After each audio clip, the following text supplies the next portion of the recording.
another day, another bouquet. Kaya guys, samahan niyo ako. So guys, hello guys. Ngayong araw nga pala is meron nga palang nagpara sa atin. Kaya naman bigla akong bangon nung time na yan. Nung time nga pala na yun is kagagaling kong sa school. Dapat matutulog ako ng time na yan. Nakatulog naman ako konti and then bumangon agad ako. So guys, nung time na yun kailangan natin talaga magmadali. Kasi guys, kukunin na siya mamayang 8. So guys, kahit nga pala may hinahabol tayong oras, napakaganda pa rin ang result ng ating flower dyan. Kaya guys, kung gusto nyo nga palang makita yung napakaganda natin result, panoorin nyo tong video to. Let's go! So guys, yung pinagawa nga pala sa atin is panlalaki na kulay blue. So, let's go. Samahan nyo akong gawin siya. And guys, hindi ko nga pala alam kung palalaki talaga yung result niya sa paningin nyo. Syempre guys, ang una nga muna natin gagawin is gagawa muna tayo ng mga petals dyan na pangbuo sa ating mga bulaklak na napakaganda. So guys, buti na lang talaga naging satisfying yung gawa natin na para bang ang ganda-ganda na ng gawa natin dahil napakaganda rin ng ngiti niya. So guys, maganda naman talaga. Aminado ako. Napakaganda niya sa mata ko. Ay.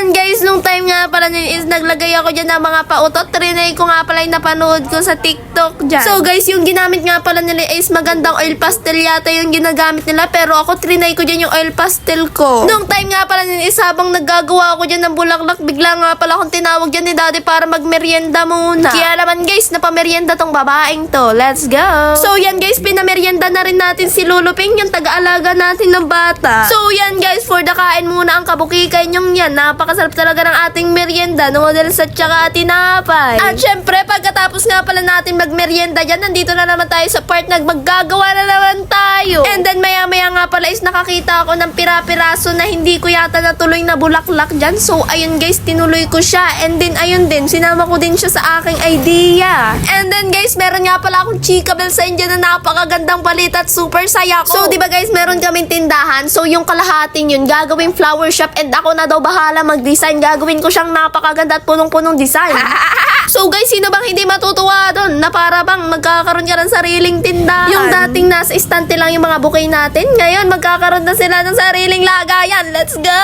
So guys, ako nga pala ngayon is nag-iisip talaga ng idea kung ano mga i-design natin. Papagandahin ko nga pala yan. And then bibili talaga ako ng mga pang-design para mapaganda yan. For the go! Pero guys, syempre mag-iipon muna tayo. Kaya konting sipag-sipag at syaga pa dyan. Maaabot din natin yun. And then update ko kayo kapag anong itsura na.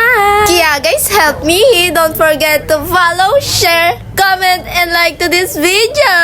So guys, napakalaking tulong na talaga ang pagtatapos ng ating video sa ating mga vlog. So napakalaking tulong, kahit yun na lang yung tulong nyo para mapaganda natin yung ating shop. And I hope sana matulungan nyo ako. Let's go! And guys, for the update sa ating pagbubulaklak, so ayan guys, naglalagay na tayo ng stick and then lalagyan na natin siya ng floral tape. So nung time nga pala na yun is gabi na tayo, ginabi na tayo kasi nga nagblog tayo. So kahit ganun talaga, for the sakto talaga yung oras nung pagkakuha niya. And guys, pagkatapos nga pala natin maglalagay dyan ng mga kurikong sa ating mga bulaklak para mapaganda siya. So nandito na tayo sa part na i-arrange na natin yung ating mga bulaklak. Habang nag-a-arrange nga pala yung babae na yan, so let's go muna, magchikahan muna tayo. So guys, may a-upload nga pala ako bukas. Doon nga pala ipapakita ko sa inyo yung mga nabigyan natin ng mga papremyo. Sila nga pala yung mga solid supporters ko na mga napili ko. So guys, patas nga pala yung mga napili ko. Kahit i-stock nyo pa sila, napaka-supportive talaga nila. Lagi silang nag-share and then i-stock nyo sa lahat ng mga post ko. Lagi silang nagko-comment and nagla-like. So guys, yung mga taong ito, hindi ko talaga pinili kung kamag-anak ko, kaklase ko, kakilala ko. No, hindi po. Kahit i-stock nyo po sila, naging patas and fair ako sa mga nangyayari dito. Nangyayari? Kaya guys, next time kung gusto nyo nga pala mapasama at madagdagan pa yung ating mga supporters dyan, ano na, mag-like na, mag-share na, and mag-comment. Let's go! Kaya guys, palagi nyo supportan ang Kabukikay Vlog. Kahit nasan man kayong lugar, pwedeng-pwede kayo dito at mabibigyan talaga kayo. So guys, napakarami na nating nadada sa ating pag-vlog. So andito na pala tayo sa part na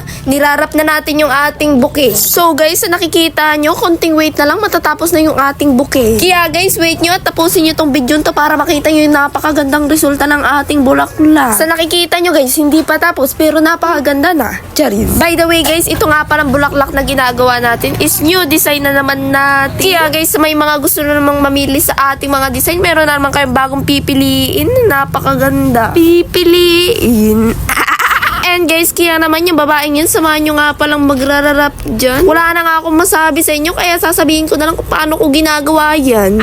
So, ang ginagawa ko nga lang dyan is nagtututupay lang talaga ako. And then maya-maya, nakakabuo ka na ng napakaganda. Ay. Ating ipa-fast forward na nga kasi naman alam kong gusto nyo nang makita yung resulta nito. Sa nakikita nyo mga kabukikay, unti-unti na nga palang nabubuo at naganda yung ating bukid. Guys, sa nakikita nyo mukhang panlalaki siya o pambabae. Kasi guys, sa pinapagawa sa atin is panlalaking design. Hindi ko alam sa inyong mga mata kung panlalaki ba talaga yan. So guys, yung time na yun is malapit na talaga kunin yung oras na yan. Kaya nagbabadali na yung kabukikay na yan. So guys, abangan nyo nga pala yung mga a-announce natin dyan na panalo at ipapakita ko sa inyo yung vlog natin. Kaya guys, abang-abang lang kayo palagi and then mag-comment, mag-share and mag-like na rin kayo para naman mapansin ko kayo next time and mapili na rin kayo. For the update nga pala sa ating bouquet, so tapos na nga pala tayo dyan sa taas kaya naman pupunta naman tayo dito sa baba at papagandahin naman natin. So guys, sa part nga pala nito is medyo nahirapan ako kasi guys, panlalaki yung pagbibigyan. Pangit naman kung palda ang gagawin natin. And guys, kung lalaki naman ang bibigyan, pangit din gawing mermaid style.